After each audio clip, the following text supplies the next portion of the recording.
Vamos estar em pé?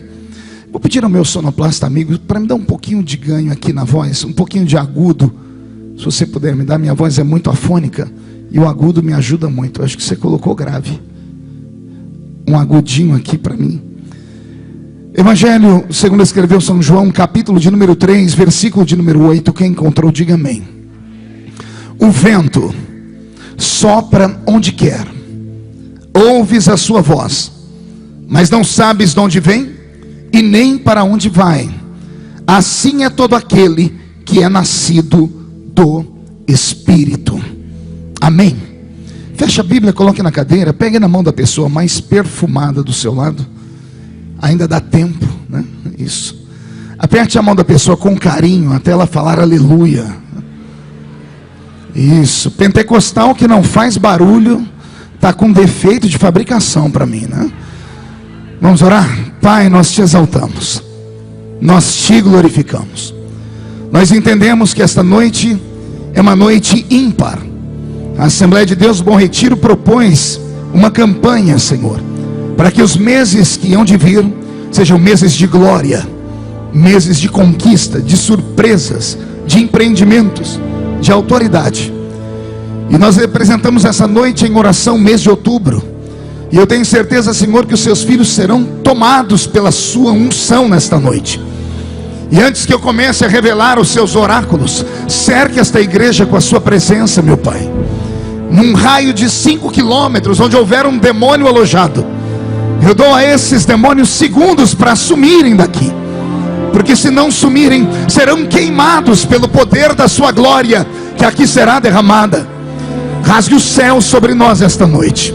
Manda anjos de fogo descerem aqui.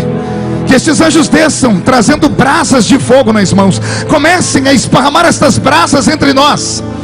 E onde houver um crente cheio do Espírito Santo, pega ele nesta noite, Jesus, e mostra o caminho da verdadeira e poderosa adoração. Fala conosco, fica conosco. É o que eu te peço agora e sempre, em nome de Jesus. E a igreja que é soberana diz amém. Os que podem tomar seu assento, aplaudindo a Jesus porque Ele é bom, porque Ele é maravilhoso. Eu aprendi em alguns eventos, ouvindo alguns homens que são especiais para o Senhor Jesus, e entre eles ouvi muito o Dr. Mike Murdock, que é muito amigo do pastor James. E eu aprendi com ele uma máxima, e a máxima é: o pregador deve se manter no equilíbrio daquilo que Deus o chamou para fazer. Embora eu tenha a nomenclatura de pastor, eu sou um evangelista. E a atitude do evangelista é uma atitude evangelística. O evangelista é aquele que chama o povo para a briga. E eu tenho redundância na área evangelística, porque eu sou um evangelista pentecostal até o tutano dos meus ossos. Isso aqui é matar um evangelista pentecostal do coração, é ele ficar pregando e você ficar olhando para ele com essa cara aí, parecendo que foi batizado num pote de vinagre, né? Com olho seco igual olho de sapo que morreu no dia de enchente. Se travar a boca aí piora mais ainda, né? Então, se você quiser me ajudar enquanto eu prego, não me deixa sozinho não, tá? Faz aqui uma interlocução comigo, e o Senhor Deus que está aqui, abre a sua boca para adorar. Não economize gritos de glórias a Deus, aleluia. Se sentir no espírito de profetizar, profetize, porque esta é uma igreja pentecostal. E eu não me envergonho do Evangelho de Cristo, porque ele é poder de Deus para a salvação de todo aquele que nele crê. Tem algum pentecostal que veio aqui nessa noite? Deixa eu ver. Então levante a sua mão direita para o céu comigo. Pentecostal obedece. Tem gente que nem para me obedecer presta. Raça ruim. Coloque a mão no ombro de quem está do seu lado com um carinho e respeito. Agarre a pessoa para mim, isso. Agora chacoalhe ela até ela ficar irritada, né? Para irritar ela, isso. Chacoalhe, acorde ela e diga: Deus te trouxe aqui hoje para isso, para sacudir a sua fé, para sacudir a sua chamada. E se tem alguém que acredita, dá um grito daquele tamanho para acordar a cidade. Isso. Glória a Deus. Eu estava perguntando a Deus o que ministrar numa igreja que recebe os maiores profetas do mundo. E o Senhor falou ao meu coração: ministra o coração deles a razão da causa de todos os grandes problemas na vida do cristão. Muitas vezes atingimos ou atacamos as áreas erradas da nossa vida por causa de peças do grande quebra-cabeça da nossa existência que acabam se perdendo no meio do caminho.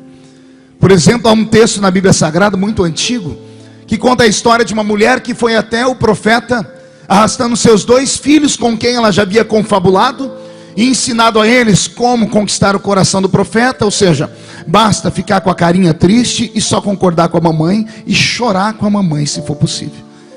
E ela chega diante do profeta e começa a contar a ladainha dela, dizendo assim: olha, o meu marido era teu servo e ele morreu, e veio os credores para levar os meus 2 filhos embora como escravos, e eu estou aqui para o Senhor me ajudar. Essa mulher tinha um marido que trabalhava dentro do arraial dos profetas, ou seja, o marido dela entendia muito de céu, entendia muito de milagre, até porque ele era servo de um homem que fez o dobro de milagres do profeta Elias. Então, ao ser servo de um homem que conhece o céu pelo lado de dentro, essa mulher também deveria conhecer na casa dela as atitudes do Espírito. Mas o marido dela morreu, os filhos estavam sendo levados para serem escravos. Ela vai até o lugar certo, ela vai até o rancho dos profetas. Ela conversa com a pessoa certa, que era o líder espiritual do marido dela. Mas ela faz a coisa errada, porque ela tenta dizer para ele como ele pode ajudá-la. Ela diz para ele assim: olha, o meu marido era teu servo, era teu empregado. E o que é que uma mulher que tem um marido que trabalha numa empresa e o marido morre vai fazer na empresa se não pedir uma indenização? Aquela mulher foi no lugar certo, falou com a pessoa certa, mas fez a atitude errada, porque ela queria que o homem abrisse os cofres do rancho dos profetas e desse a ela parte do dízimo, da oferta arrecadada naquele mês, para que ela pudesse pagar as dívidas dela. Mas como o profeta é diferente, ele olhou nos olhos dela, e quando ela disse para ele que o que queria, ele respondeu com uma pergunta. Ele disse: me declara agora o que é que você tem na sua casa. Ela já havia confabulado com os filhos, ela já tinha a resposta na ponta da língua, e ela abriu a boca e disse: a tua serva não tem nada em casa. E quando ela disse que a sua serva não tem nada em casa, como profeta, ele olhou dentro dos olhos dela e leu a alma dela. E profeta tem um olhar de mãe, né? Eu não sei se você se lembra da sua mãe quando você era criança. Eu me lembro muito bem da minha. A dona Lúcia, embora fosse uma mulher muito querida, era uma mulher muito brava. Viu, Sérgio e Sônia, meus amigos estão aqui. A dona Lúcia era uma mulher muito brava, e quando ela ficava brava, só Jesus na causa. E eu era um menino, eu não sei porquê, eu apanhava todo dia na escola. Até hoje eu não consigo entender o motivo porque as pessoas tinham birra de mim. A minha presença incomodava já naquela época, quando eu era moleque. E eu chegava chorando, e minha mãe já não aguentava mais me ver chorando. E um dia ela falou assim para mim: olha, se você chegar aqui chorando amanhã, eu vou bater em você também, porque se todo mundo te bate é porque você dá motivo, você vai apanhar de mim também. E minha mãe era uma mulher que cumpria a palavra. Pensa uma mulher que o que fala cumpre. Era a dona Lúcia. E naquele dia eu me escondi de todos os alunos para não ter problema com ninguém. Mas o diabo é sujo, né? Fez um daqueles meninos me achar, e um menino veio cobrar uma dívida antiga, e ele me deu um soco no olho, que o olho ficou roxo e inchou na hora. E eu demorei a chegar em casa porque eu fui tentando imaginar uma conversa com a minha mãe. E quando ela abriu a porta de casa, eu entrei, ela só deu uma olhada para mim, ela viu o olho inchado, ela não precisou falar nada. Eu disse: mãe, eu estava vindo com a bicicleta e eu caí no chão e bati o rosto no meio fio. E a minha mãe continuou me olhando, ela não falou nada. O olhar dela dizia que ela sabia que eu estava mentindo. Eu disse para ela: não, mãe, na verdade, eu acho que eu bati o olho, foi no guidão da bicicleta, não foi no meio fio. E ela continuou me olhando, eu arrumei mais umas 2 desculpas, e por fim eu me entreguei. Eu disse: eu apanhei mesmo, mãe. E apanhei dela de novo, porque ela cumpriu o que falava. Olhar de profeta é igual olhar de mãe. Aquela mulher, quando disse ao profeta: a tua serva não tem nada em casa, ele só olhou bem fixo para ela. E a mulher que tinha dito que não tinha nada em casa, há uma vírgula no meio da sentença, ela diz assim: a não ser uma pequena botija de azeite. Poxa, que crescimento! Para quem não tinha nada em casa, de repente, no meio do nada, encontra uma botija de azeite. Então já começamos aqui a encontrar um problema dessa mulher. Não é que ela não tinha nada, é que o que ela tinha em casa ela não dava valor. E o profeta entendeu isso pelo Espírito.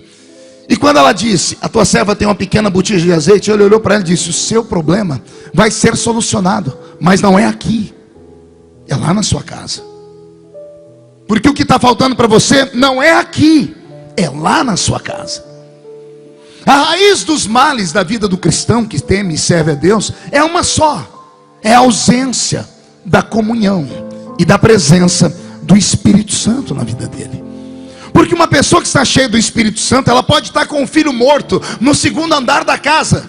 Ela sai andando pelas ruas e o povo pergunta: como vai você? Vai tudo bem. Mas como vai na sua casa? Eu e a minha casa estamos muito bem. Mas tem alguém morto no segundo andar da casa. Mas só pode compreender um vendaval, atravessar pelo meio dele de cabeça erguida, aquele que tem onde se apoiar. E se tem alguém que pode te apoiar nessa noite, é o Consolador Sagrado. A presença do Espírito Santo pode te dar uma força que você nunca antes sonhou. Se você compreender quem Ele é, o que é que Ele faz e qual é a intenção dele nesta noite, eu duvido que você volte para casa capengando como você entrou aqui dentro.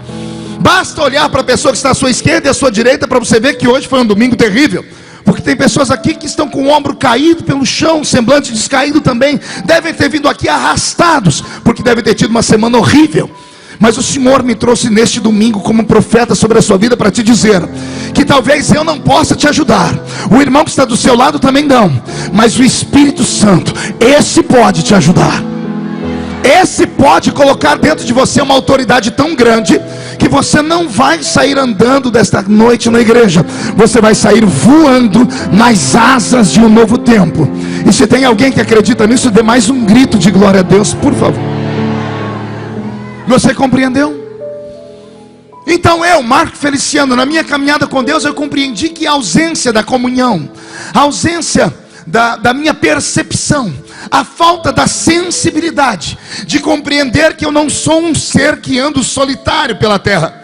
E eu não estou falando apenas da presença do anjo que me cerca, eu falo daquele que não caminha ao meu lado, eu falo daquele que caminha dentro de mim. O apóstolo Paulo, quando escreveu suas cartas, ele olhou para a igreja e disse: vós sois templo do Espírito Santo. Ele quis dizer, vocês são casa e morada dele.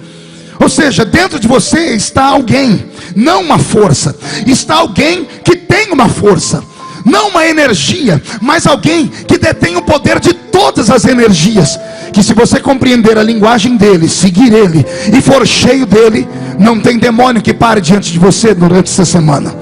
Eu profetizo isso no nome de Jesus. Por que é que eu li o texto de João 3:8? Porque em João capítulo 3, Jesus se encontra com o homem mais famoso do seu tempo, o grande doutor Nicodemos. O doutor Nicodemos era um religioso no seu tempo, mas também era um político no seu tempo. Um dos seus pés pisava muito bem as sinagogas aos sábados, e ali ele dissertava os conhecimentos que ele tinha da Torá. Mas um dos seus outros pés pisava dentro do Sinédrio, e o Sinédrio era uma reunião de anciãos, onde os anciãos de Israel, quando tinham ou percebiam que a sua cultura, ou a sua fé, a sua religião era atacada por Roma, era esse grupo de anciãos que elegiam um deles para que fossem conversar com os governadores de Roma, com aqueles que governavam o mundo daquele tempo. Então o doutor Nicodemos era um homem extremamente conhecido no seu tempo. Permita-me aqui falar um pouquinho dele. O doutor Nicodemos não era apenas um doutor da lei pelo nome, ele era um doutor da lei de fato. Ele era um doutor da lei porque conhecia a lei, e ele conhecia a lei porque ele era um levita. Era um levita por natureza. O doutor Nicodemos vinha de uma dinastia de doutores da lei. O pai dele foi sacerdote, o avô dele foi sacerdote, o bisavô dele foi sacerdote, o tataravô dele foi um sacerdote. E se traçássemos a árvore genealógica dele por inteiro, chegaríamos em Arão, o primeiro sumo sacerdote. Ou seja, ele vem de uma dinastia. Era comum naquela época haver dinastia dentro das famílias sacerdotais. Você já deve conhecer isso. Essa igreja é uma igreja sábia. Quem condenou Jesus foi uma família, um clã de sacerdotes, Anás e Caifás. Um era sogro, o outro era genro. A família toda era uma família de levitas, e eles detinham o sacerdócio daquela região. Assim como eles detinham o sacerdócio daquela região, o doutor Nicodemos detinha o sacerdócio de uma outra região. O doutor Nicodemos não era apenas um doutor da lei, ele era também um expositor bíblico, ele era um exegeta bíblico, ele entendia de hermenêutica já no seu tempo. E ele não entendia porque ele havia cursado universidades da sua época, não. É que a cultura levítica fazia o menino que tinha vocação começar os seus estudos aos 5 anos de idade.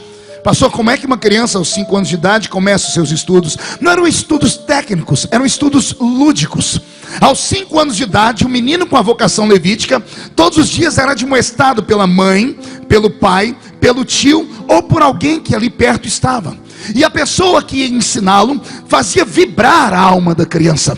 Fazia vibrar a alma da criança dizendo que nas veias deles corria o sangue de profetas, corria o sangue de sacerdotes, homens e mulheres que, embora fossem de carne e osso e os pés estivessem colados na terra, a mente deles era possuída pela eternidade, pelo céu. Imagine você sendo criança, sentado no meio dos tapetes ou no meio das pernas de animais, e a sua mãe te dizendo assim: nas suas veias corre o sangue de um profeta, que um dia Deus ungiu ele com tanta autoridade, que deu a ele uma velocidade nos pés maior do que a velocidade dos cavalos de corrida. Pode imaginar isso na mente de uma criança? E a mãe dizendo: houve um homem na sua dinastia que ele corria mais do que os cavalos. E a mãe passa a contar a história. Esse homem está no alto de uma montanha, ele está com o rosto no meio do joelho, e ele está orando porque faz 3 anos e meio que não chove em Israel, meu filho. E ele tem um menino que trabalha com ele, um secretário. E ele diz ao menino: sobe na montanha, no alto dela, e olha para o céu e volte e me diga o que você vê. Por 6 vezes o menino volta e diz que o céu estava limpo. Mas na 7ª vez o menino volta e diz: eis que eu vi no céu uma nuvem do tamanho da mão de um homem. E esse homem que estava, meu filho, com o rosto no meio do joelho, ele ergue a voz e grita: chegue ao rei que está ali no canto, mande ele apresentar o seu carro e aparelhar os seus cavalos e correr, porque vem aí uma tempestade, não é uma chuva. E o rei, sabendo a fama desse homem, pegou o seu cavalo, o seu carro e desceu daquela montanha. Os carros reais eram puxados por 8 cavalos árabes. Ele chegou dentro do seu palácio com uma velocidade incrível. Mas a minha Bíblia diz que quando ele atravessou o portão da cidade de Jerusalém, quem é que estava encostado no muro, de braços cruzados, e cumprimentou o rei na sua chegada? O mesmo profeta que estava no alto da montanha, ajoelhado, que antes havia dito: mande o rei aparelhar o carro e correr, porque vem chuva aí.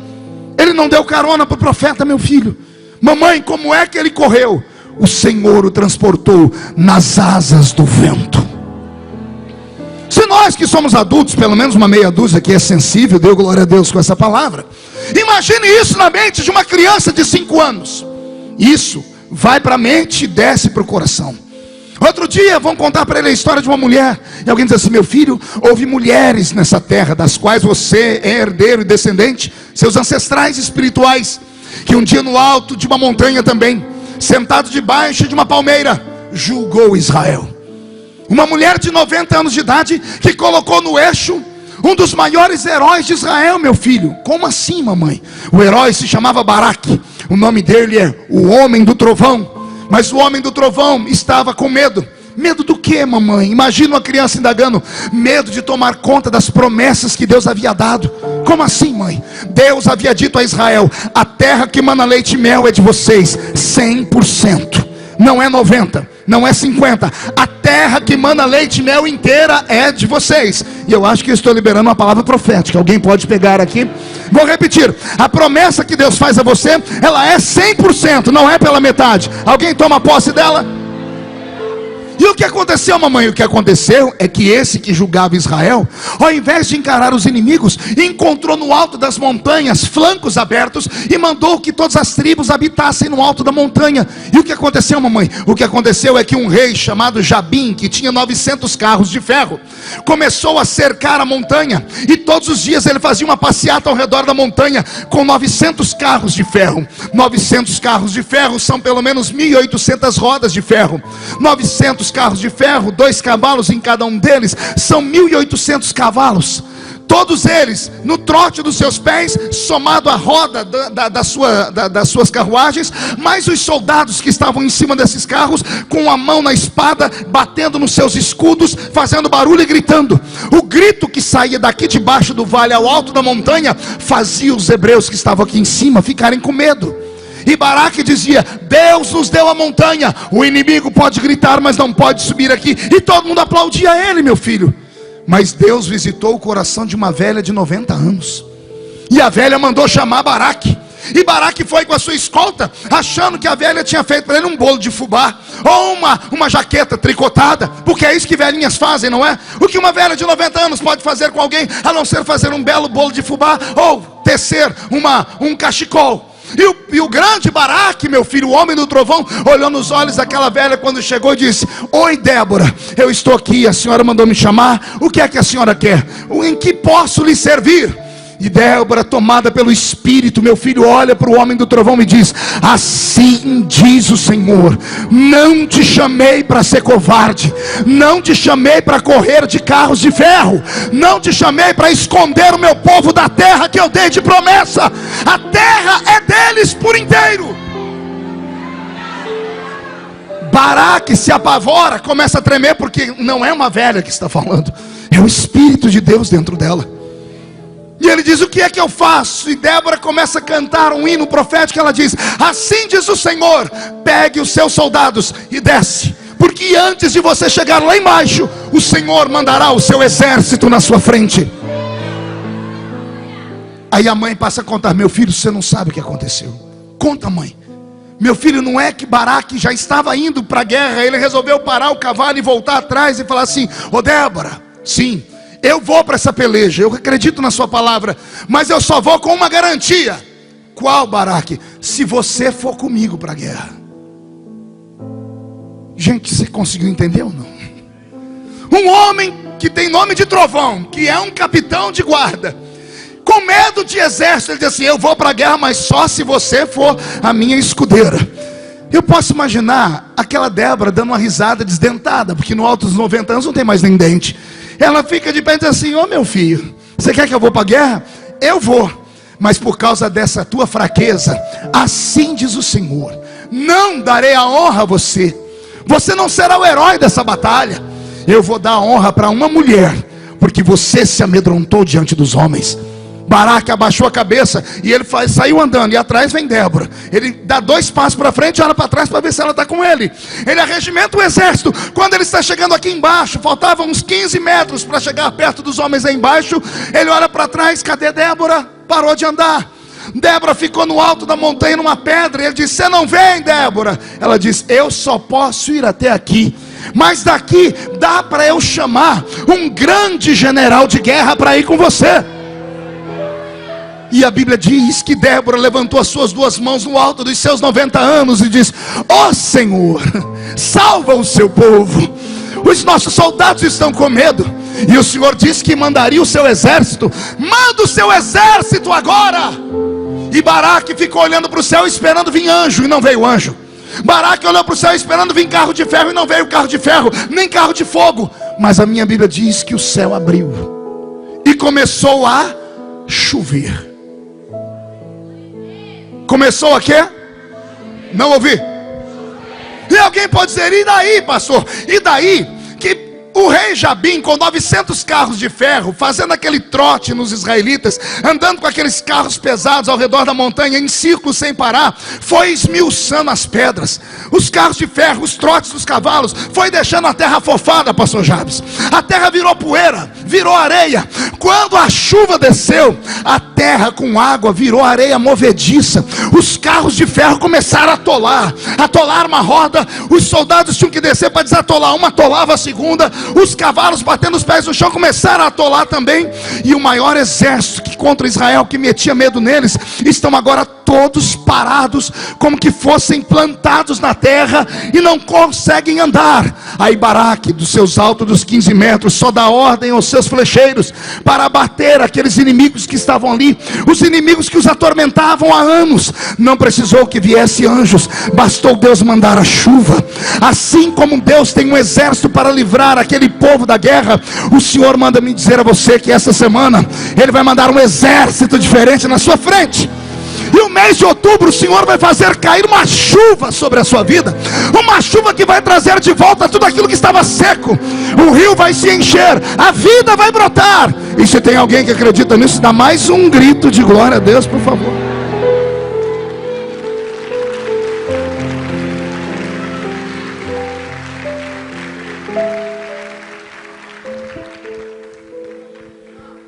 doutor Nicodemos, que aos 5 anos de idade ouviu essas histórias, traçou a sua meta em ser um sacerdote também. E ele foi levado pela sua família a seguir a dinastia de todas a sua etnia. Até que um belo dia, ele no alto dos seus 50 anos de idade, conhecido em Israel, homem de fama, homem que usava roupa de linho fino, homem que usava mitra na cabeça, homem que andava com pergaminho debaixo do seu braço, que tinha barba untada pelo óleo, homem que pregava, que dissertava, descobriu que não podia dormir à noite, sofria de insônia. E a insônia foi tão terrível que uma noite ele levantou para beber água, olhou para o espelho e não gostava de nada daquilo que via, porque faltava a ele alguma coisa. Ele tinha tudo, aparentemente falando. Ele tinha fama, ele tinha status, ele tinha dinheiro, ele tinha respeito, ele era um homem diferenciado, era um homem que falava com Deus, mas nem tudo isso supriu aquilo que havia dentro dele. E ele perdeu o sono numa noite. E na noite em que ele perdeu o sono, a sua mente divagou, e ele se lembrou que alguém comentou com ele que estaria em Israel naquele dia um outro tipo de mestre. Um mestre que quando falava, arrancava defuntos de dentro da cova. Um mestre que quando falava, até pecados perdoava.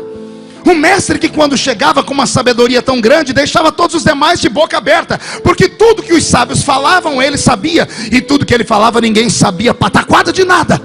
Um homem anormal, o nome dele era Yeshua, havia nascido lá em Belém, foi morar em Nazaré, saiu de Nazaré, veio habitar em Cafarnaum, e agora andava com uma multidão de 5.000 homens, fora mulheres e crianças, que eram alimentados por ele, apenas com 5 pães e 2 peixinhos.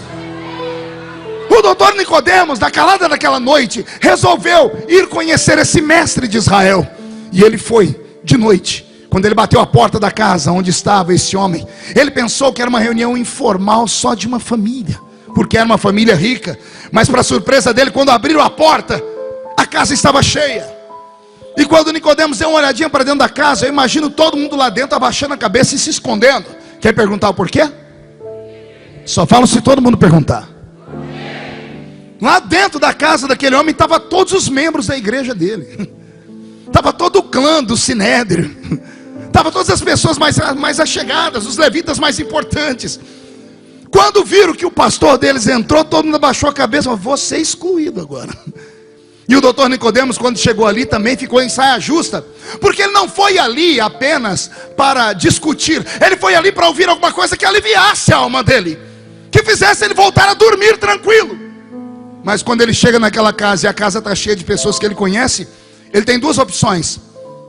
Ele pede para falar com Jesus e conta para ele as suas falências, as suas fraquezas, e ele vai ter que abrir e dizer assim: eu tenho tudo, mas não tenho nada. E eu queria que o senhor me respondesse por quê. Mas se ele fizer isso, a multidão vai dizer: mas não é esse o que nos ensina, não é esse o que nos representa, não é esse o homem famoso, não é esse, não é esse, não é esse. Então ele corre o risco de ganhar a paz interior, mas corre o risco de perder o seu emprego, o seu nome. Então ele tem uma segunda opção. Pergunte qual?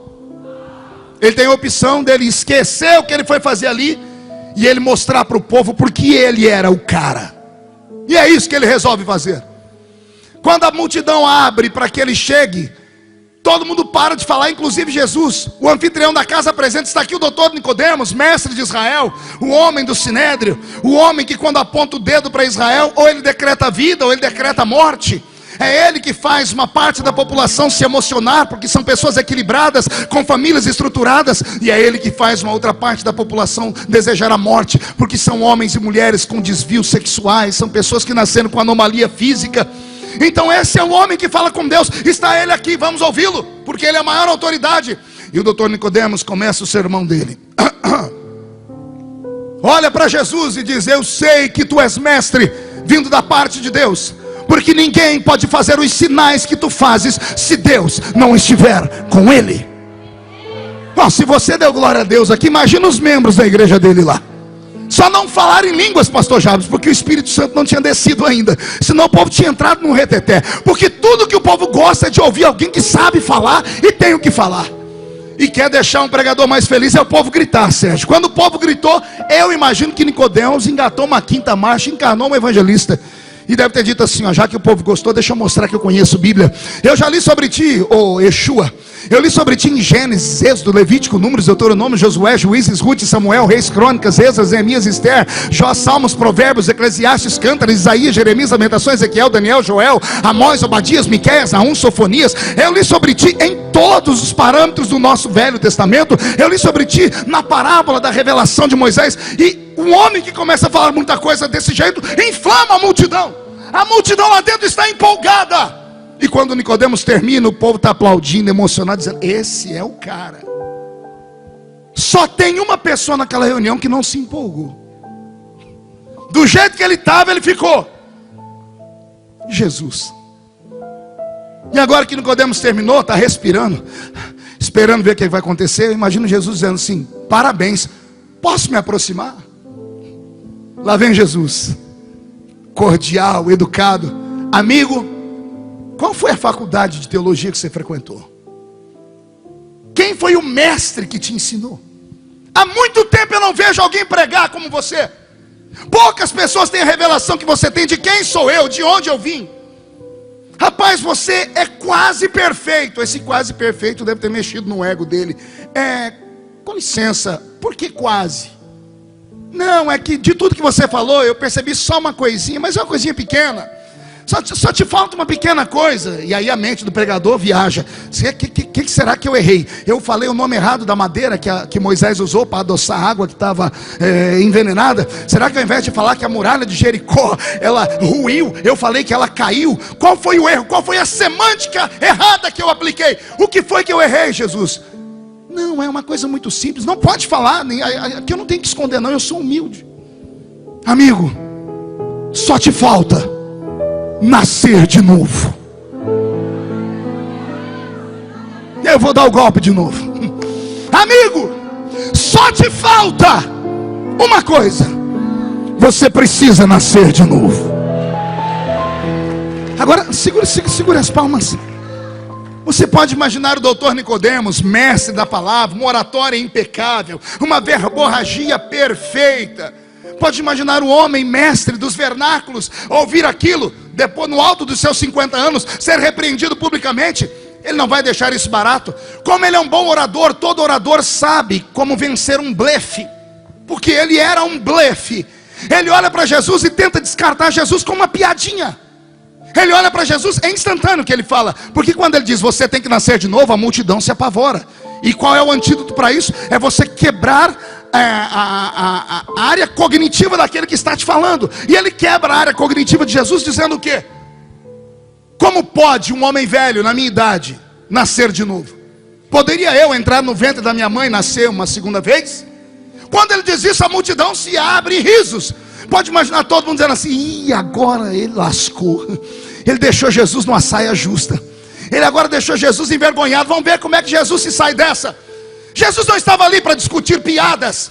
Jesus nunca teve tempo de contar uma piada. Ele sabia que o tempo dele era exímio nessa terra, era exíguo. Ele tinha pouco tempo para fazer o que ele tinha que fazer. Então ele aproveitava cada segundo para falar verdades. Quando Nicodemos abriu a oportunidade, ele olhou para ele e disse: Nicodemos, você precisa nascer da água e precisa nascer do Espírito.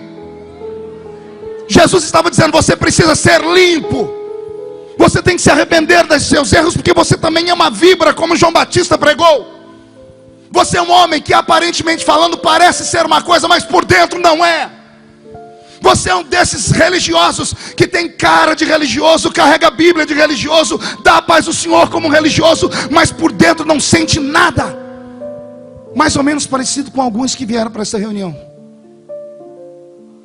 Não, pastor, que isso? Pastor, eu vim para o culto. Não, você veio para a igreja. Entrar na igreja qualquer um entra. Entrar na igreja até cachorro entra se a porta ficar aberta. Agora entrar dentro do culto, aí não é para qualquer um. Você não entendeu? Vou desenhar para você. Entrar na igreja é fácil. Quero ver entrar no culto. Mas para alguns é muito difícil. Como é que aquelas duas meninas, eu não vou olhar para não entregar onde elas estão, que estão ali atrás, pode entrar no culto se elas não param de lixar a unha enquanto eu estou pregando? Como é que os casaizinhos que eu estou vendo aqui dentro, passando a mão nas costas da namorada, mexendo no cabelo, pode entrar no culto enquanto eu estou pregando? Com todo respeito, aqui parece um teatro, mas não é um teatro. Parece um cinema, mas não é um cinema. Aqui ainda é a casa de Deus, onde você guarda os seus pés, e ao entrar na casa, você busca a presença dele. É por aí.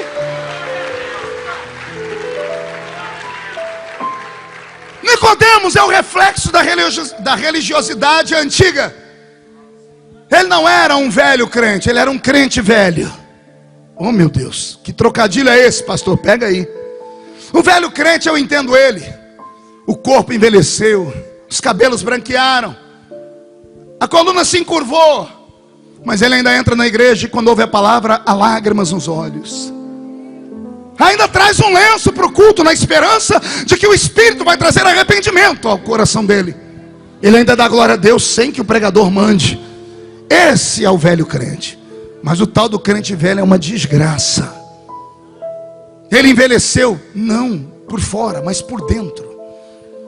Eu não sei em que caminhos ele andou, que ele acabou se esfriando. Não, pastor, calma aí, é que eu não sou mais crente daquela época sua, não. Eu sou um crente moderno, eu sou do século 21. Ei, pastor, eu tenho anel de formatura, eu tenho um carro importado ali fora, Belaroba. Com todo respeito, aguenta o pregador lá do meio da roça. Com todo respeito, quem foi que disse para você que intelectualidade, que riqueza pode fazer pressão para que você não seja sensível? Quem foi que botou isso na sua cabeça? Quem foi que te disse que congregar numa igreja muito bonita e rica, com pessoas importantes, te dá o direito de passar o culto inteiro calado, fechado, absorvendo, dizendo: não, pastor, eu não sou mais um crente menino? Não é mesmo? Aconteceu alguma coisa, uma tragédia no meio do caminho. É por isso que você está vazio, é por isso que igreja nenhuma presta para você.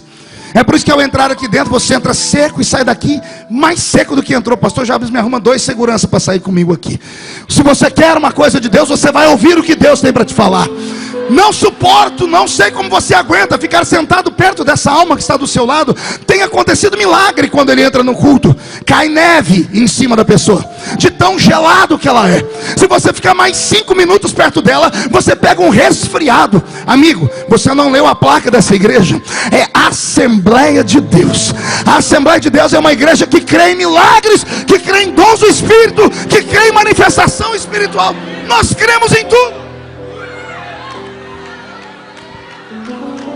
Não é amadurecimento, não é amadurecimento. Estou esquentando. Não é amadurecimento, não é cultura, não é nada disso. É esfriamento, é materialização, é humanismo, é capitalismo desenfreado, é você ser conivente com esse mundo perdido que está aí fora. Não é a sua beleza, a sua riqueza ou seu intelecto que pode te atrapalhar de sentir Deus, a não ser que lá na sua intelectualidade você foi contaminado pelos ensinamentos das universidades do Brasil sobre o marxismo. A não ser que seja isso. Depois de ouvir professores de manhã, de tarde, de noite encher a sua alma com ensinamentos de Engels, com ensinamentos de Karl Marx, como eu já disse, com ensinamentos de Nietzsche, depois de você ouvir os filósofos e transformaram a sua alma numa alma relativa, ou seja, tudo é relativo. O senhor grita porque o senhor nasceu no meio do mato. Eu não grito porque eu nasci na capital. O seu jeito de adorar a Deus é diferente do meu porque o senhor é extravagante, eu sou mais tímido. Não tem nada a ver com personalidade. Adorar a Deus tem a ver com atitude. Adorar a Deus tem a ver com necessidade. Adorar a Deus tem a ver com o que você veio fazer aqui nessa noite. Se você veio só passar um tempo, você está certo em ficar do jeito que você está. Mas se você veio aqui porque você quer abastecer o seu homem interior, de que você ainda acredita que Deus fez os céus e a terra, de que você precisa de um agir sobrenatural, porque você está lascado financeiramente, o seu casamento se desgraçou por inteiro e só uma intervenção divina. Agora, como é que você quer que Deus intervenha se você passa o culto inteiro parecendo uma estátua de museu parada? Culto não é observação, culto é interação. Culto não é você chegar aqui e pedir: Deus, me dá um culto alegre hoje. Isso não existe. Culto não é para homem, Culto é para divindade. Não é nós que temos que chegar e dizer: Deus, me dá um culto. É você chegar aqui e dizer assim: Deus, eu estou com a vida toda triste, mas eu vou te dar um culto nessa noite. Eu vou te dar um culto nessa noite. E tudo isso passa pela sua mente, pela sua necessidade. Pastor, mas não tem mais nem menos. A regra é simples. Não basta carregar uma religião no invólucro do seu corpo físico, se você não consegue transmutar o seu espírito. Religião é metafísica, e o espírito é metafísico. E o que é metafísico trata da nossa sensibilidade. Você pode ser um guerreiro capaz de arrancar a cabeça de um gigante, mas se você não souber lavar a mão do sangue do gigante e catar uma arpinha, sentar debaixo de um zimbro e começar a dizer: o Senhor é meu pastor e nada me faltará, deitar-me faz em verdes pastos, você será só mais um guerreiro. Mas se você abrir a sua alma para a sensibilidade do Espírito, você será um ser segundo o coração de Deus. Tem alguém que acredita nisso aqui? Então dê um grito de glória a Deus bem alto. Pastor Jabes, na minha caminhada pelo mundo, eu comecei muito cedo. Comecei com 13 anos pregando. Hoje eu estou com 42. Eu já preguei em 73 nações do mundo. E no Brasil, mais de 3.000 cidades. Nós temos 5.000 e poucos municípios. E em mais de 3.000 municípios, esses pés aqui foram. E essa garganta, essa voz ficou rouca de tanto pregar. Às vezes pregando para 100, 200 mil pessoas. Às vezes pregando para 10, 15 pessoas. Às vezes no microfone como esse. Às vezes no megafone. E muitas vezes pregando na garganta. Eu conheço meu país. E eu detectei em todos esses lugares que eu fui, que todos os problemas que um crente tem na vida dele advém da falência do seu testemunho com o Espírito Santo. Tudo que acontece com um crente mata aquilo que nós chamamos de novo nascimento, aquilo que nós chamamos de primeiro amor. Qual é a palavra que eu disse? Enquanto vendo o seu irmão de novo, diga: você lembra disso? O que é o primeiro amor? É aquele momento em que a sua alma é atingida pela salvação, e o que falam para você, você acredita. Se falar que Jesus está em cima do telhado, você arruma uma escada para subir lá. Se falar que é para estar na igreja às 4 da manhã, você chega às 3:30. Se falar que é para comprar uma Bíblia, você compra 2. Se falar que é para mudar o cabelo, você muda o cabelo e a aparência inteira. E o que é isso se não sensibilidade? Porque você sentia mais Deus antes do que sente agora. A minha Bíblia diz que Deus não mudou. Ele é o mesmo ontem, hoje e será eternamente. Se Deus não mudou, eu estou pregando aqui para gente que está na capital paulista, mas boa parte de vocês nasceram lá nos lugares onde eu nasci. Eu nasci na Vila Tatu. Tem gente aqui que, pelo olhar que estão me dando, nasceram na esquina do sovaco sujo. Foram criados em casinhas de pau a pique, nasceram em igrejas simples. A grande maioria dos senhores e senhoras que estão aqui hoje, bem de vida, ricos, importantes, famosos, pessoas com anel de formatura, receberam uma profecia daquelas irmãzinhas de coque, de 2 dentes na boca só, o zagueiro e o atacante, todas elas analfa de pai, beta de mãe. Mas você creu, e quando você precisou, você foi lá. Quando a sua empresa fracassa, são essas pessoas que você busca. Quando o casamento não dá certo, você não liga para a mulher boa, a sua grande amiga que é dona de um salão de beleza. Você procura aquelas irmãzinhas que ainda carregam Deus dentro delas. Por que é que a gente só faz isso quando a coisa está campengando? Por que a gente não busca esse Deus aqui dentro essa noite? Aproveita que está tudo bem. Aproveita que o seu filho tem saúde. Aproveita que a sua casa está em pé. Aproveita essa noite para esguelar, gritar, bater os pés no chão, erguer a mão para cima. Aproveita para adorar.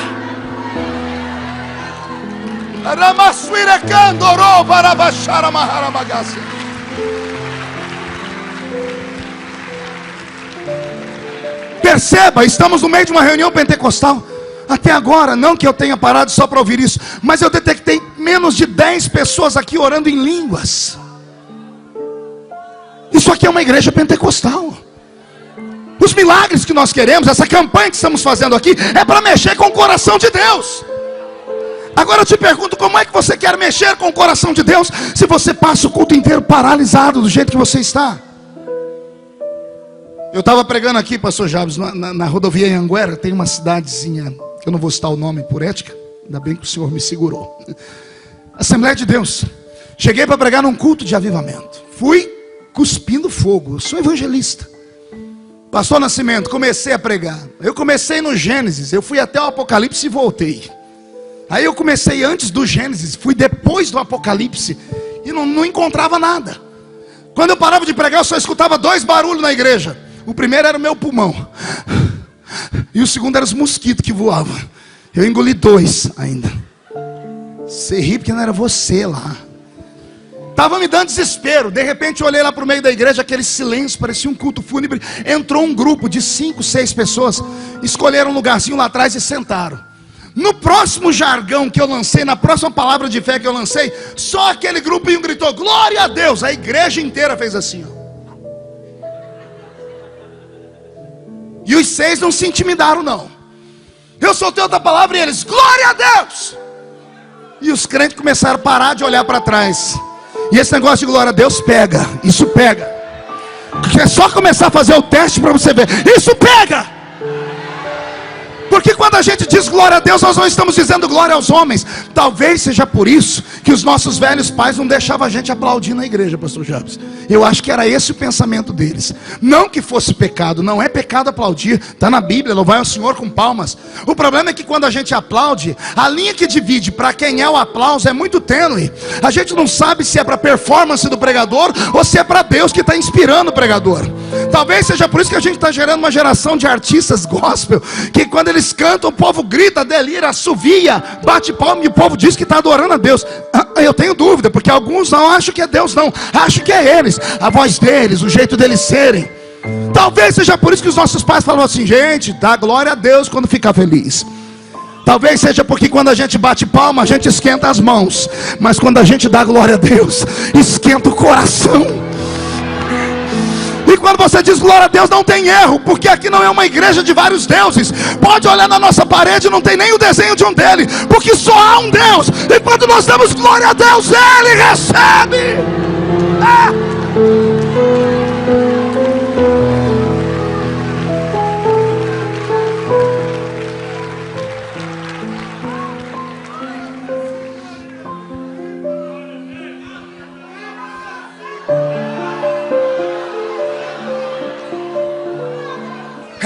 É por aí, é só começar a romper.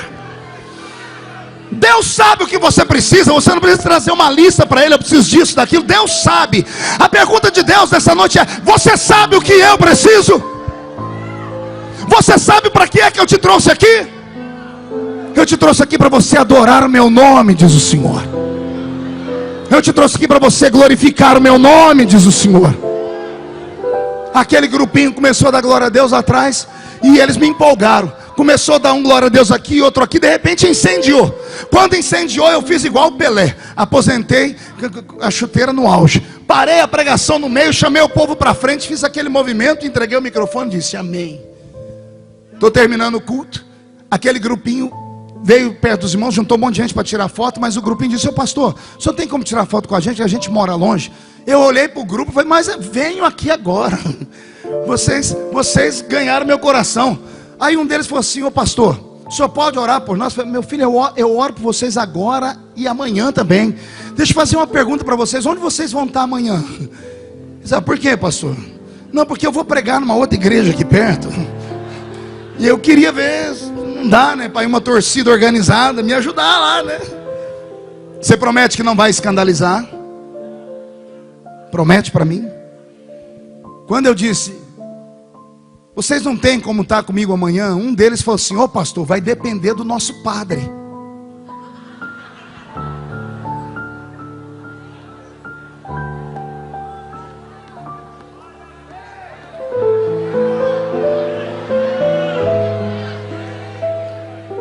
Eu olhei para eles assim, vai depender de quem? Vai depender do padre João.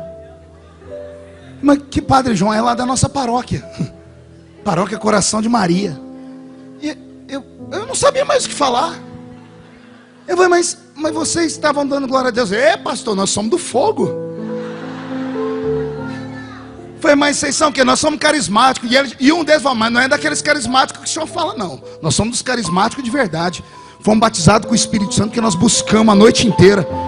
Nós não adoramos Maria, não. Maria para nós é só a mãe de Jesus. E já mandamos uma carta para o nosso bispo que nós queremos ser batizados nas águas, por imersão. E é os seus DVD que põem fogo na nossa paróquia, pastor. Por isso nós viemos aqui buscar fogo. Eu falei, amém. Eu falei assim para eles, mas vem cá, já que vocês já estão assim muito parecidos com a gente, por que vocês não ficam aqui? Ele falou, não pastor, aqui vocês têm fogo demais. Nós temos que queimar do outro lado. Me deu uma tristeza. Porque eu estava pregando numa igreja de origem pentecostal. Mas o fervor e a alegria do Espírito sumiram. E aí vem pessoas de um outro ritmo, cuja nossa teologia nem os aceita, e recebem aquilo que está escrito na palavra: derramarei do meu Espírito sobre toda a carne. Deus não tem monopólio de povo. Se você não busca, alguém busca. E quem busca, acha. Quem bate na porta, a porta se abre. Talvez o seu problema seja esse. A sua mente é uma mente muito intelectualizada. E a mente de um intelectual, ele é um problema, porque ela é muito analítica. E você fica filosofando o culto inteiro ouvindo o pregador pregar. E a sua filosofia vai de Shakespeare a Dostoiévski. To be or not to be, that's the question. Passa o culto todo imaginando como seria. Aí no fim vai em casa, senta com a mulher, conversa. Daqui 3 meses vai entrar no culto e vai dar glória a Deus. Alguém pergunta, o que foi? Não, eu estou lembrando daquilo que o pregador pregou há 3 meses atrás. Aquilo era de Deus. Por que não dá glória a Deus agora? Por que não busca Deus agora? Já sei, é a maquiagem. Ô irmão, compra uma que dura 24 horas. Já tem. Já sei, é que você trouxe um amigo muito importante. É por aí, pastor. Seu amigo não vai ficar escandalizado. O que escandaliza ele é mau testemunho lá fora. Pecado escondido, isso escandaliza. O poder de Deus não escandaliza. O poder de Deus vai despertar uma pergunta na cabeça dele: o que quer isto dizer? E aí basta alguém levantar e dizer: aqui não está ninguém bêbado. Todos estão debaixo da profecia de Joel, que está escrito que nos últimos dias derramaria o Senhor do seu Espírito sobre toda a carne. Vossos filhos e vossas filhas profetizarão, vossos jovens terão visões, e os vossos velhos sonharão sonhos.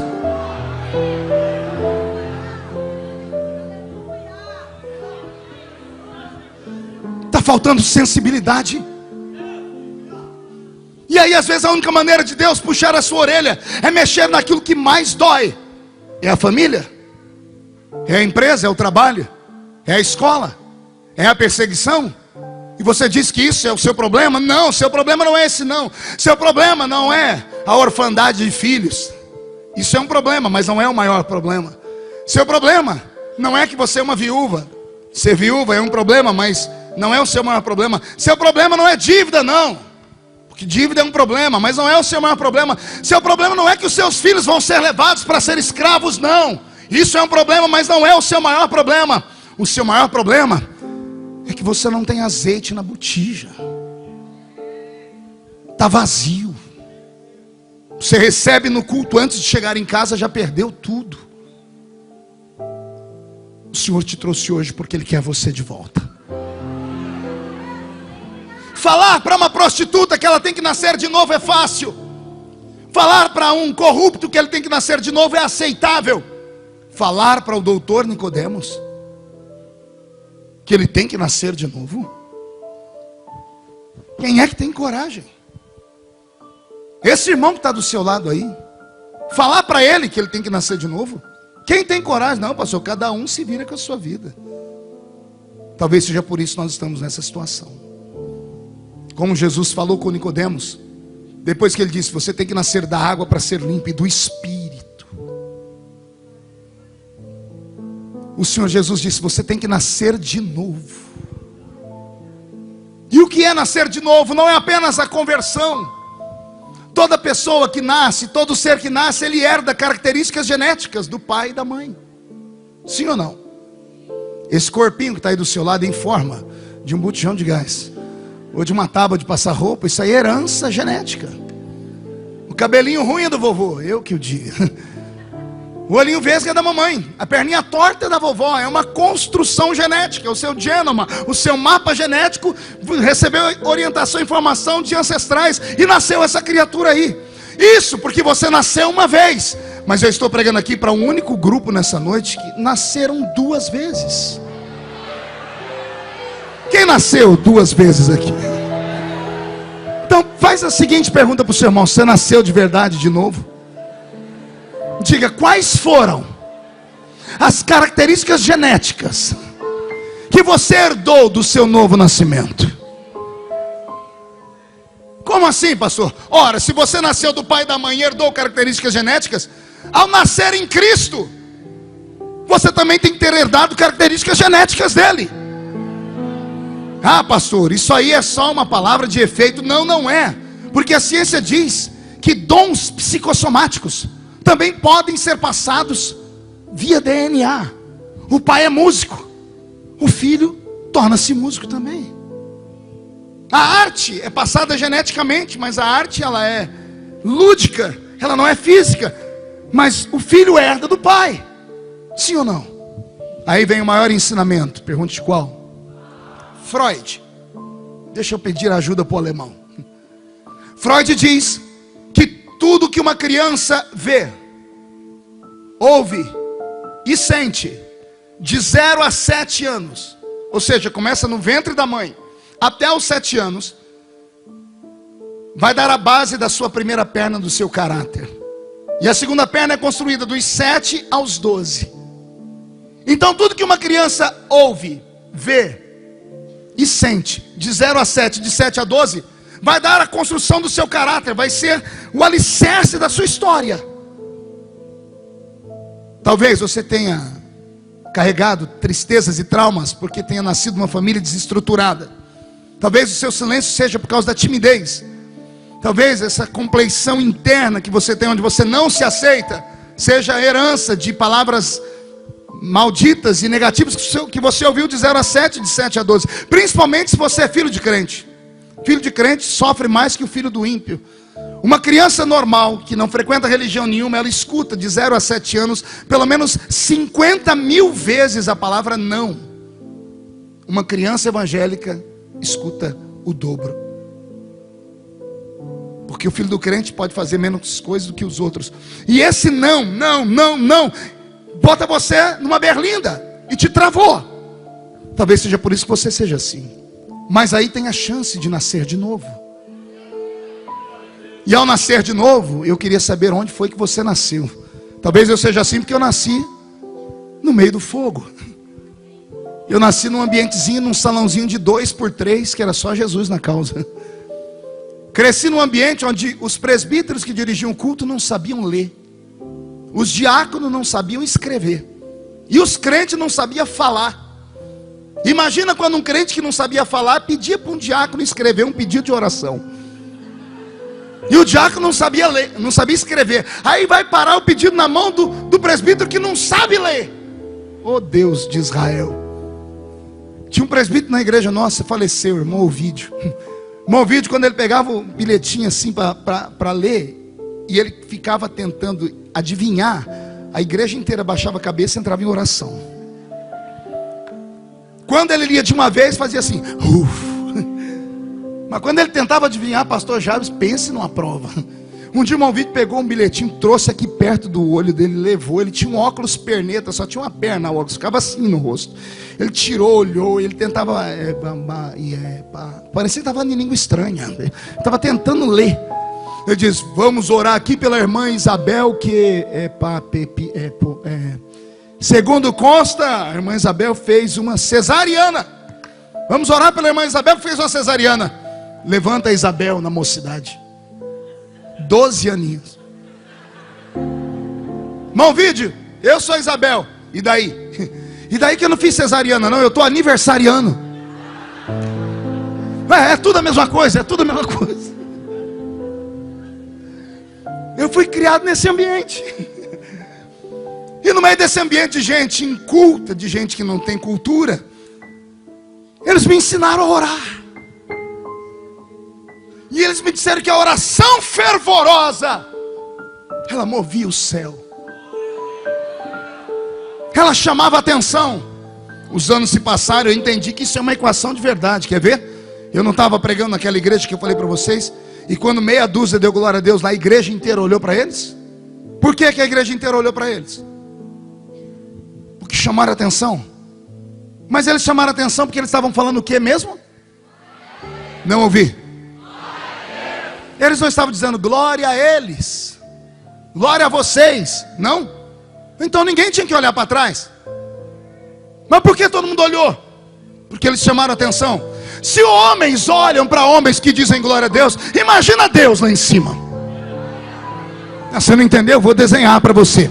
Se um crente dá glória a Deus alto na igreja e todo mundo olha para ele e chama a atenção de homens, imagine quando um crente aqui dá um glória a Deus daquele bravo.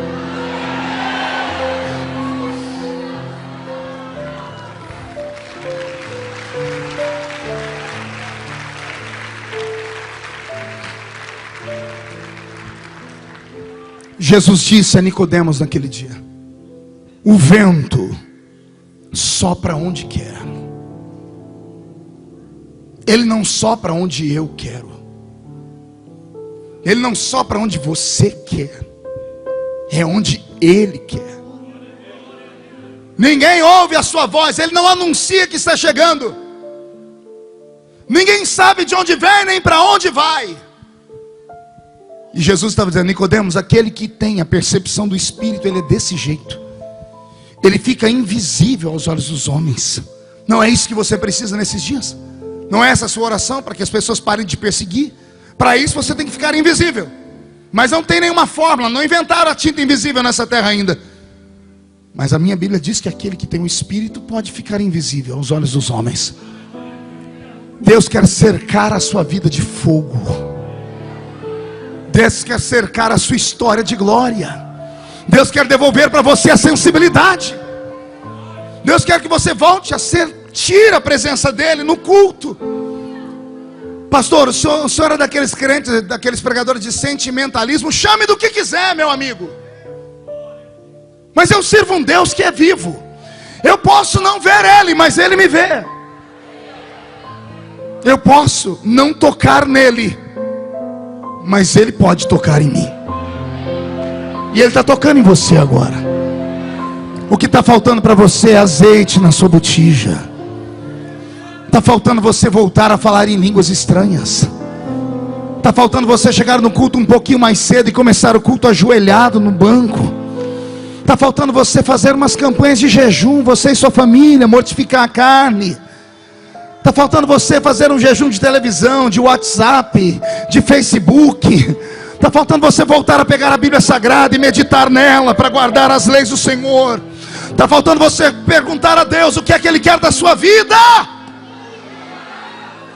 Eu creio que eu não estou pregando para homens e mulheres normais aqui. Os normais jamais ouviriam o que eu estou pregando e ficariam sentados, já teriam ido embora.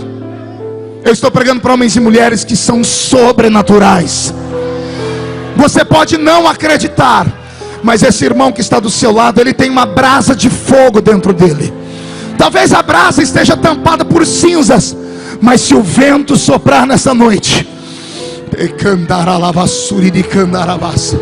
se o vento soprar nessa noite, esta brasa vai encandecer. Eu queria saber que tipo de fogo você tem dentro de você. Você tem um fogo de uma vela, ou você tem uma brasa de fogo? Qual a diferença, pastor? A diferença de uma vela e de uma brasa de fogo é uma só: sopra o vento sobre eles. Sopra o vento na vela e ela apaga. Sopra o mesmo vento na brasa de fogo e afaga e encandece. Ela incendeia. O meu Deus está me dizendo que Ele vai te dar autoridade nessa noite. Quando sair por aquela porta, os seus pés sairão calçados com um sapato invisível que olhos não contemplam, mas uma glória de Deus vai sair com você. Quando você colocar os pés na rua da sua casa, os demônios que mandavam naquela rua já estarão com as malas arrumadas para ir embora. Não vai sobrar Zé Pilintra, Zé Pilantra, Exu Caveira, Tranca-Rua, Preto Velho. Nenhuma maldição chegará à sua tenda, porque a glória do Senhor vai incendiar a sua alma. Tem alguém que acredita nessas coisas? Então cadê você que entende de sensibilidade para buscá-la? Precisamos voltar a buscar a presença do Espírito Santo nos nossos cultos. Precisamos voltar a acreditar que os dons do Espírito não desapareceram. Precisamos voltar a crer. Ah, pastor, mas esse tipo de avivamento custa muito caro. E como custa? Esse tipo de avivamento, pastor, traz alguns transtornos. Sim, ele traz. Esse tipo de avivamento, pastor, ele pode gerar algum tipo de fanatismo. Sim, ele gera e vai gerar. Mas são situações que podem ser comedidas se tiver alguém para ensinar e ter paciência. Eu prefiro uma igreja viva, com um monte de meninos que eu tenho que cuidar deles, chamar no fim do culto, falar: ó, você não pode gritar tanto assim, você não pode sair correndo pela igreja, mas por favor não deixa a chama apagar, do que pregar para um grupo de pessoas que parecem zumbis, meio vivos e meio mortos. Você não pediu para Deus falar com você hoje? Ele está dizendo: quer ver a sua empresa voltar a crescer? Entra amanhã pela porta dela falando em línguas estranhas. Chama a cafeteira, porque geralmente é a cafeteira. Chama a menina que varre a empresa, geralmente é esse povo, esses são do mistério. Você tem uma crente que trabalha lá, chama ele. Fala assim: vamos fazer uma oração aqui, ninguém precisa ver, vamos fazer uma oração nós aqui. E deixa esse povo buscar a Deus lá, para você ver o que vai acontecer. Faz isso no seu consultório. Faz isso na sua casa. Faz isso com seus filhos. Entra no quarto do seu filho, ao invés de dar sermão para desligar o celular ou aquilo, diz: filho, vamos orar aqui 5 minutos. Agarra a mão dele e faz uma oração igual a que você aprendeu quando era criança. Comece a orar até o corpo arrepiar. O diabo não respeita gravata, o diabo não respeita anel de formatura, o diabo não respeita dólares, o diabo não respeita pessoas intelectuais, mas o diabo não suporta um crente canela de fogo, cheio do Espírito Santo. Não suporta.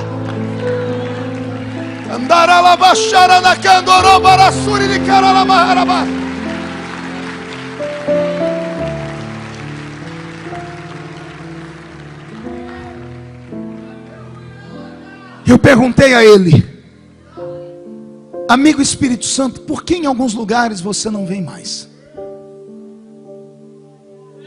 Pastor Jabes é pregador como eu, viaja o mundo. Por que em alguns lugares a gente nem consegue pregar, pastor Jabes? De tanta glória. A gente é obrigado a ficar falando: irmão, calma, senta, para. E por que em alguns lugares a gente prega, parece que a gente vai morrer. Termina o culto, os rins da gente estão ardendo. Dias atrás eu estava dando uma entrevista, porque agora onde eu vou todo mundo quer entrevista. Aí entrou um crente no ar, mas daqueles, e falou assim: ô pastor, como é que o senhor se sente pertencendo a uma geração de pregadores que não tem unção? Me deu uma raiva, rapaz. Eu falei: como assim? Eu sou de uma época que os pregadores, quando pegavam o microfone e saudavam a igreja, acabava o culto. Milagres, batismo com o Espírito Santo. E eu tive que concordar com ele em partes, porque eu peguei essa época. Meu Deus do céu, um dia eu estava aqui em São Paulo, vim numa caravana. Pastor Jabes até falou do pregador hoje que morreu no avião. Eu era menino, vim ver. E eu nunca vi um negócio daquele, uma multidão no estádio, um pregador doido, Pinel. Olha como é que ele começou o sermão dele: maldito seja o nome do Pai, maldito seja o nome do Filho. E eu era um jovem crente, assim, ele não vai falar o resto. E ele falou: maldito seja o nome do Espírito Santo. Um monte de pastor levantou para ir para o lado dele e ele gritou: é o que eu escutei o inferno gritar. Mas aqui nós gritamos: bendito seja o nome do Pai, bendito seja o nome do Filho, bendito seja o nome do Espírito Santo.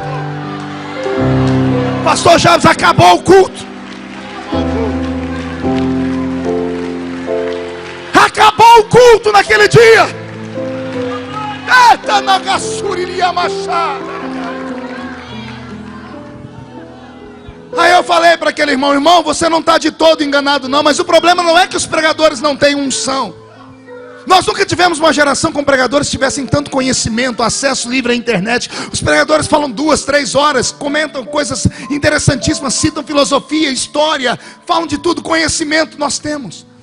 O problema não é falta de orar, porque nenhum pregador é louco de tomar uma tribuna sem falar com Deus antes. Você acha que é fácil saber da responsabilidade que me foi dada nessa noite de alimentar milhares de pessoas? Não é fácil. Nenhum pregador vem para uma tribuna despreparado. Aí eu disse para ele: o problema não somos só nós, o problema é a igreja. E ele disse: por quê? Eu disse: porque no meu tempo de criança, crente só tinha 3 lugares para ir: casa, trabalho e igreja. Alguns estavam começando a melhorar de vida, a encontrar o 4º lugar: casa, trabalho, igreja e escola. A gente não ia em outro lugar. Onde a gente ia, riam da gente, riam do cabelo, riam da roupa, riam da Bíblia, riam do nosso jeito, riam de tudo. A gente só se sentia bem na velha igrejinha de madeira, de banco duro. A nossa alegria era ver um sanfoneiro pegar uma sanfona e apertar ela, e um pandeiro. E os hinos eram aqueles da harpa. Foi na cruz onde um dia eu vi meus pecados castigados em Jesus. Era isso que a gente tinha. Nós não tínhamos mais do que isso. Não tínhamos livros acerca da Bíblia, nós só tínhamos a Bíblia. Eu disse: os crentes de hoje, a semana inteira na frente da televisão assistindo Babilônia. Nossas meninas querem ser parecidas com a Gisele Bündchen. Nossos meninos querem ser igual Neymar. Nossos velhos pais oraram para Deus dar prosperidade, Deus deu prosperidade. Aí ninguém mais tem tempo de vir à escola dominical, porque o sábado à noite, depois do culto, quando tem, foi para uma balada gospel, foi para um restaurante. Ah, pastor, eu tenho que ter uma vida social. Sim, nós temos que ter, mas ao ponto de sacrificar a nossa vida espiritual. Você entra vazio, sai morto do culto. A nossa geração, ela põe o pé na porta da igreja e não entra. Não sei se você já reparou. Ela põe o pé na porta da igreja e faz assim, ó. Dependendo de quem está no culto, ela vai embora.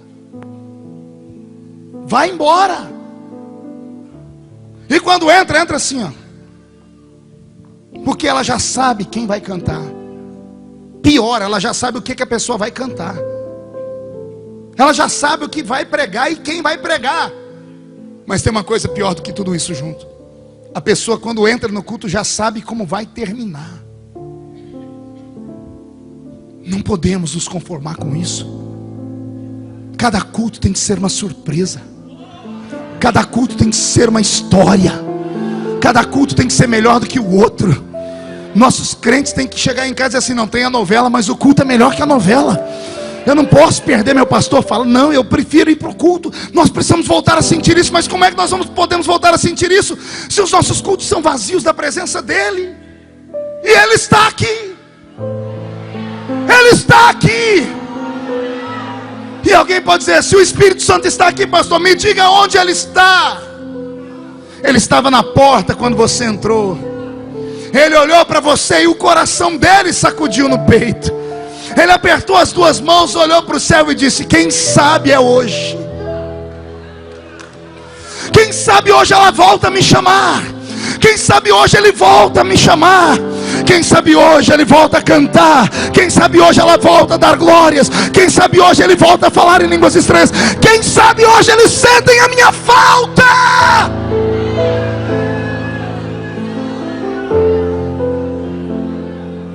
Eu encerro contando uma história. Eu tive um grande amigo que faleceu há alguns anos atrás. Pastor Jabes conheceu ele, o bispo Enoque, lá da Inglaterra. A primeira vez que eu fui à Inglaterra, eu tinha feito uma campanha, uma cruzada na África, e da África me abriu uma porta na Inglaterra. Eu era muito mais fervoroso do que sou hoje. Estava naquele primeiro amor, nasci no meio da roça, eu não conhecia as benesses de uma vida de regalias ainda. E quando eu cheguei na Inglaterra, em Londres, eu queria conhecer logo de cara um templo consagrado a Deus. Eu amava a matéria de eclesiologia em teologia, a doutrina da igreja, a história da igreja cristã. E lá em Londres tem um templo, que é o templo do avivamento. E eu pedi para o Enoque, pastor Jabes, me levar lá. E eu entrei numa igreja. Pensa numa igreja diferente, de madeira, quadrada, sem caixa de som, a acústica tão perfeita que você fala, todo mundo escuta. Eu nunca vi uma engenharia tão perfeita. A igreja é centenária. Na parede dela em cima tem grandes quadros, escrito nomes de homens que pregaram lá. Aí quando eu li, Jonathan Edwards, pregador de um único sermão, pecadores na mão de um Deus irado, levou a Inglaterra inteira aos prantos. Moody foi o último a passar por lá. Depois o incêndio de Chicago fez uma grande obra de avivamento. Mas antes dele, Finney havia pregado naquela igreja, Charles Finney. Eram tantos nomes que eu me senti no meio da história. Eu olhava para os nomes e lembrava tudo que eu sabia sobre eles. Do lado direito do púlpito tinha uma placa de bronze escrito: o maior avivamento da Grã-Bretanha aconteceu aqui. E tinha o nome dos crentes que participaram do avivamento. E eu estava na tribuna, eu olhei naquela tribuna, eu falei: Jesus, eu estou aqui onde pregou Jonathan Edwards. Eu falei: me dá a graça deles, me dá a unção deles. Tocou um sino, o Enoque me agarrou pela mão, me arrastou pelo meio da igreja. Eu falei: o que foi? Jesus está voltando. Ele falou: não, o pastor está chegando, é hora do culto. Domingo de manhã, o maior culto daquela igreja, culto de ceia. Entrou pela porta, pastor, um pregador anglicano, usando uma toga, parecendo um padre. O sermão dele escrito em 12 páginas. Ele chegou, começou o culto, pediu para que o organista tocasse uma música, e aquela igreja cheia de banco vazio. Tinha 6 pessoas dentro da igreja, mais eu e o Enoque, 8. Era culto de ceia. Parecia um culto fúnebre. Ele leu aquele sermão em 12 páginas. Ele parava, tossia, escarrava, bebia água e lia de novo. Virava a página e lia. Parava, tossia. Serviu a ceia. Eu nunca vi uma coisa tão morta em toda a minha vida. Estava me dando desespero. Terminou, ele deu a bênção apostólica. Ele entrou pelo fundo e saiu pelo fundo. Eu olhei para o Enoque e eu disse: é isso? Ele disse: é isso. Eu falei: é isso que sobrou do avivamento? Ele disse: é isso. Eu falei: não, me deixa conversar com aqueles irmãos lá. Estavam saindo, eram 3 casais de velhos. Eu nunca vou esquecer, eles pararam para me ouvir, porque o Enoque disse que eu era brasileiro e eles amavam os brasileiros.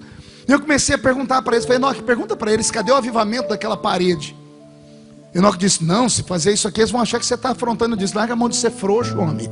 Você não tem coragem, me ensina que eu falo. E ele me ensinou, e eu falei, nem sei se eu falei certo. Falei em inglês. Eu falei: brothers and sisters, where are the revival of the hall? Cadê o avivamento? Estava ali naquela parede. Os 6 se entreolharam e abaixaram a cabeça. Um deles, nunca vou esquecer, o irmão Smith, um inglês desse tamanho assim, cabelo branco como a neve, olhos azuis e um óculos fundo de garrafa, escorado numa bengala. Ele abaixou a cabeça também. Quando ele levantou, aquele olho azul foi ficando vermelho. Ele tirou o óculos e falou com Enoque: diga para ele que a pombinha do Espírito Santo não voa mais aqui. Eu ouvi da boca daquele velho dizer que a pombinha do Espírito Santo não voava mais ali. E ele começou a me dizer que fizeram uma gaiola. O Reino Unido fez uma gaiola e prenderam o Espírito Santo. E ele disse: eu sou um dos que, quando criança, dormia debaixo desses bancos. Minha mãe e meu pai vinham para os cultos de vigília, eu ficava debaixo dos bancos, num paninho deitado. Eu via Deus falar em profecia, coisas grandes aconteciam, até que a igreja ficou muito rica, muito famosa, e o velho pastor não prestou mais. E aí os ricos e famosos, porque a própria rainha teve lá para saber qual era o crescimento, e aquilo trouxe status, a igreja foi parar nos jornais, e a igreja se tornou um ponto turístico. E a glória saiu de Deus e entrou no templo. Ele disse, eu vi acontecer de todos sumirem. Pastores importantes começaram a chegar, começaram a bloquear, dizer, não tem que ter grito aqui, não tem que ter gente correndo aqui dentro, não tem que ter profecia. Ele disse que um dia o pastor levantou a voz e disse, por onde passou o Espírito, que foi a ti, não veio a mim, que sou o anjo da igreja. E começou a matar, morreu a igreja. Me deu um aperto no peito. E aquele velho disse assim, ora por nós, porque lá no seu país tem, né? Eu disse, lá nós temos. Nós juntamos as mãos, começamos a orar. Eu orava e o Enoque interpretava, Jabes. Eu orava e o Enoque interpretava, até que Deus me tomou em línguas. O Enoque parou. E eles perguntaram para ele, o que é que ele está falando? O que é que ele está falando? O Enoque disse, isso aí não dá para interpretar, porque é a língua do céu. E o irmão Smith olhou para os outros, e o Enoque disse para mim, que ele falou assim, vocês lembram quando nós falávamos isso? Nós éramos crianças e falávamos isso. Tiraram isso de nós. E disseram, nós queremos de novo. Eu orei com eles. Foi tão triste aquele dia. Quando eu fui saindo, eles disseram, no Brasil tem outros igual você? Disse, tem. Manda eles para cá. Manda eles vir acender de novo a chama. Oh meu Deus, eu sinto Deus aqui. Eu estou vendo gente com os olhos lacrimejando. Jesus te trouxe a memória onde você nasceu. Jesus te trouxe a memória o dia que Ele te batizou com o Espírito Santo. Ele está te trazendo a memória os cultos que você buscava, que você cria. O Senhor me trouxe hoje aqui para te dizer, filho, eu não mudei, eu quero te dar de novo. Eu quero te encher de novo. O vento quer soprar. Fica de pé comigo.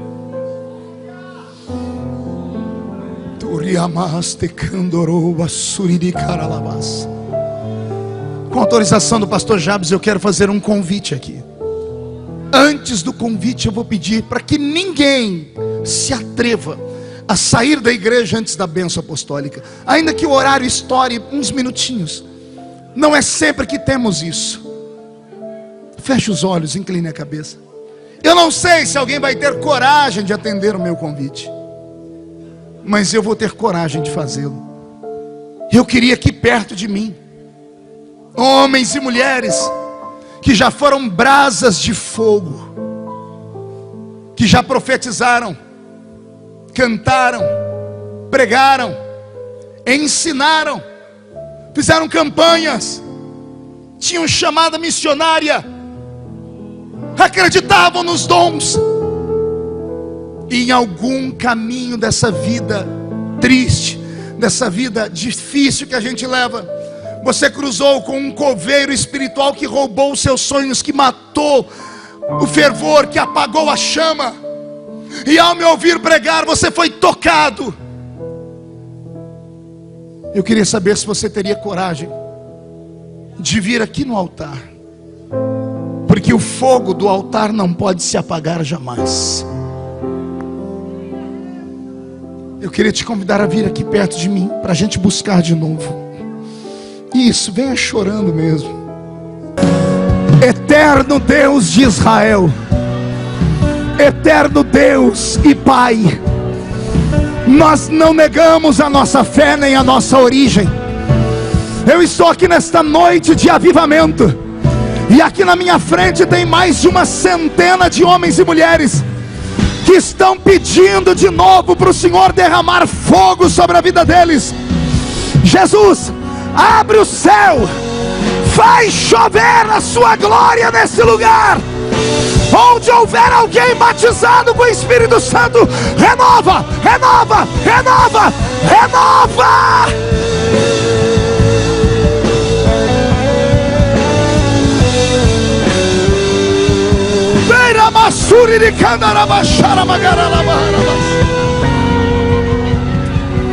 Senhor, assim como eu ouço línguas estranhas, eu quero profetizar que depois desta noite os seus filhos vão voltar a ter sonhos, vão voltar a ter visões, vão receber uma unção profética, vão ser batizados com o Espírito Santo dentro do carro, vão ser batizados com o Espírito Santo dormindo à noite. Vai haver um avivamento nesse lugar. São Paulo será a capital do avivamento do Brasil, meu Deus.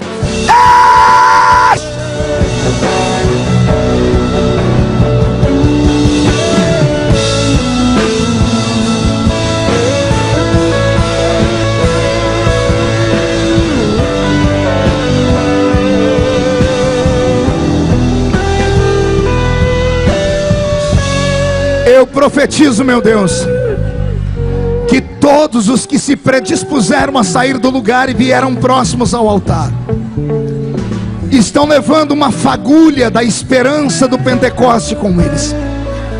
Quem viver verá, para ver estes homens e mulheres voltarem a pregar, cantar, profetizar, orar. Vão ver esses homens e mulheres fazerem obras espirituais, porão a mão sobre os enfermos e os curarão, expulsarão demônios, falarão novas línguas. Cerca este povo com a sua glória, meu Pai. É o que eu te peço, em nome de Jesus, seu Filho amado. E toda a igreja diz: levante a mão direita para o céu comigo, toda a igreja. Diga comigo, em nome de Jesus. Todos os demônios que esfriaram a minha fé, roubaram o meu fervor, que levaram embora os dons, eu ordeno, não estou pedindo, estou ordenando. Venha para a palma da minha mão agora. Feche a sua mão com força. Vou contar até 3, você vai jogar no chão e vai pisar em cima. E você vai abraçar 3 pessoas e vai dizer para eles: o Espírito está navegando na sua vida de novo. 1, você nunca mais será o mesmo. 1,5, sua família vai sentir orgulho de você de novo. 2, você vai ficar cheio do Espírito Santo. 2,5, o mês de outubro será um